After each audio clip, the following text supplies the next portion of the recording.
Hello everyone, welcome to my channel. Please subscribe and keep watching more details. General Hospital Friday, August 2 spoilers. Josslyn dives for unconscious Kristina. Ava's in deep trouble. Dante makes arrest.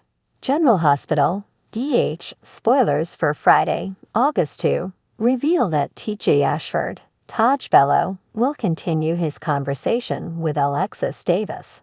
Nancy Lee Grahn, and await answers about what she'll do when Kristina Corinthos Davis, Kate Mancy, tries to take the baby for herself. However, there may not even be a baby to take anymore since Kristina just went tumbling out Iva Jerome's, Mora West, suite window and down into the pool below.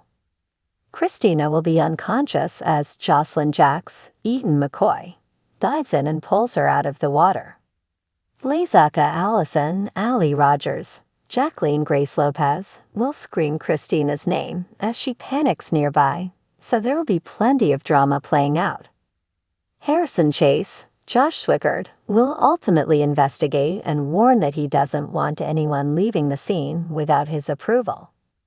Dante Falconeri, Dominic Zampravna, will also ask questions as he tries to get to the bottom of what happened.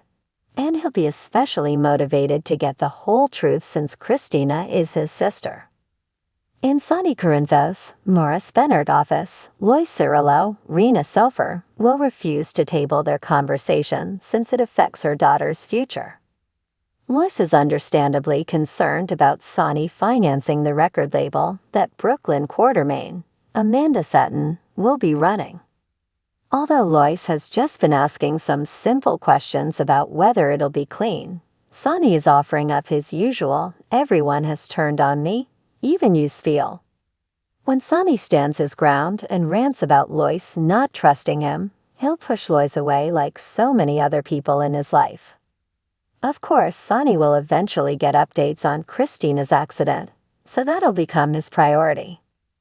In Ava's suite, she'll call someone and admit she needs them like she's never needed them before. It's possible that'll be John Jagger Cates, Adam J. Harrington, but it seems more likely it'll be Scott Baldwin, Ken Schreiner, since he's her attorney, and Ava could definitely use a lawyer right about now. Ava didn't push Kristina, but she still grabbed her arm and caused Kristina to yank it away. Kristina tripped over John's bag on the floor and fell through the window as a result, but the photos Brick, Stephen A. Smith, has been snapping are going to look bad for Ava. Depending on what Brick managed to capture, it might even look like Ava intentionally pushed Kristina during their face-off. Dante will make an arrest on Friday's episode, so will Ava get handcuffs slapped on her? Jail honestly might be the safest place for Ava since Sonny could do far worse once he learns what went down. At GH, TJ will react to disturbing news as Kristina's rushed in for emergency care, so he'll fear for her life as well as the life of her unborn child. General Hospital spoilers say some devastation is coming up, so stick with us for more predictions on the sad fate this baby could face. The morning sun crept over the horizon, casting a soft glow over Port Charles. The usually bustling city was eerily quiet, as if sensing the storm brewing within its borders. At General Hospital, the tension was palpable, and the air was thick with anticipation. Josslyn Jax hurried down the hospital corridor, her heart pounding in her chest. She had just received a frantic call from her brother Michael, who told her that Kristina Corinthos Davis had been found unconscious at Charlie's pub. Fear gripped her as she rushed to her friend's side, praying that Kristina would be okay. When Josslyn arrived at Kristina's room, she found Dr. Lucas Jones and a team of nurses working tirelessly to stabilize her. She hovered by the door, her eyes filled with worry. "What happened?" she asked, her voice barely above a whisper. Lucas looked up, his expression grim. "We're not sure yet." She was found unresponsive.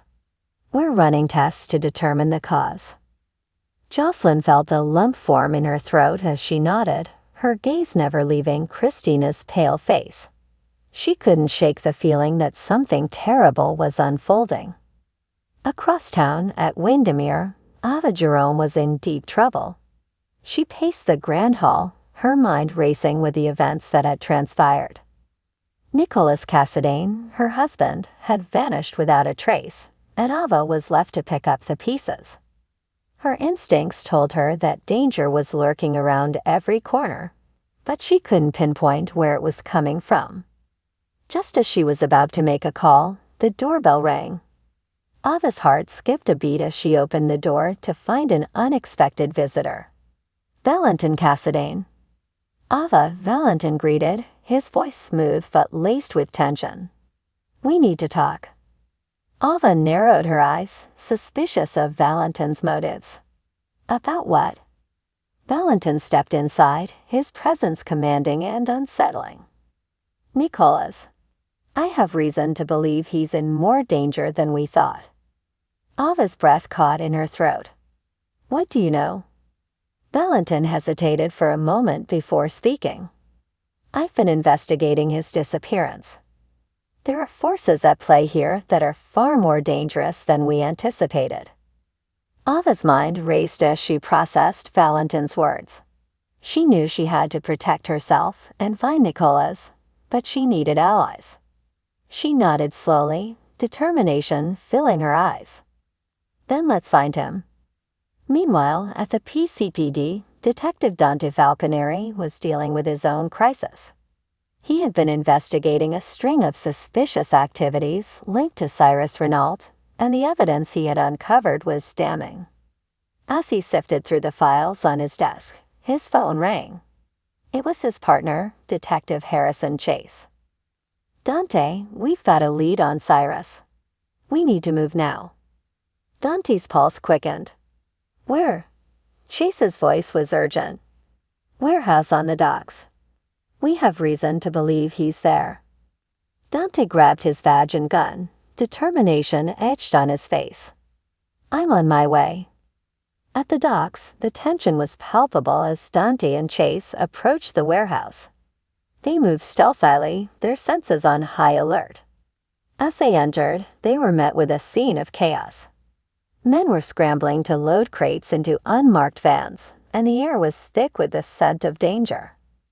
Dante's eyes narrowed as he spotted Cyrus Renault in the midst of the chaos.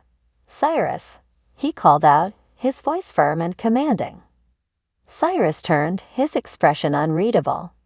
"Detective Falconeri." "What a surprise." Dante stepped forward, his gun drawn. "It's over, Cyrus. You're under arrest." Cyrus's lips curled into a sinister smile. "I don't think so, Detective." Before Dante could react, a gunshot rang out. Chaos erupted as the two detectives took cover, bullets flying around them. Dante's mind raced as he tried to assess the situation, his adrenaline pumping. He knew they had to bring Cyrus down, no matter the cost. Back at General Hospital, Josslyn's heart leaped as Kristina began to stir. "Kristina," she called softly, her voice filled with hope. Kristina's eyes fluttered open, her gaze unfocused. "Josslyn." Tears of relief filled Josslyn's eyes as she took Kristina's hand. "You're going to be okay. We're here for you." Kristina nodded weakly, her strength slowly returning. "Thank you, Josslyn." As the day wore on, the events in Port Charles continued to unfold. Ava and Valentin formed an uneasy alliance, determined to find Nicholas and uncover the truth behind his disappearance.